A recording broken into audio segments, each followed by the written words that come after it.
امریکا تماشاوان هیجا جبهه النصره کو پشترا ناو خوکره هیئت تحریر الشام هتشه جلیستا ریک خستنی تروریست خست بنیرن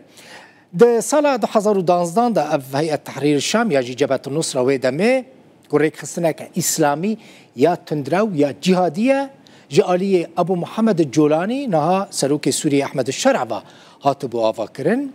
بشي القاعده بول سوریه امریکا جبهه النصره سال 2012 وكان ريكستنا كتروريست بناف كربو إيرو أمريكا أو ريكستن يعني جبهة النصرة جاليستا ريكستنين تروريست ترخست أف بريارجي بإمزايا وزير درفا ي أمريكا هاتيا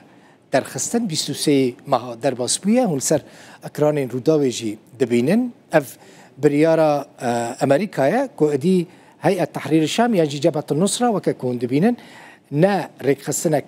كتروريستا ماركو روبيو وزير درفاية أمريكا روجا 23 مها درباس بوي 2025 يعني مها ششان اف بريار درخست بو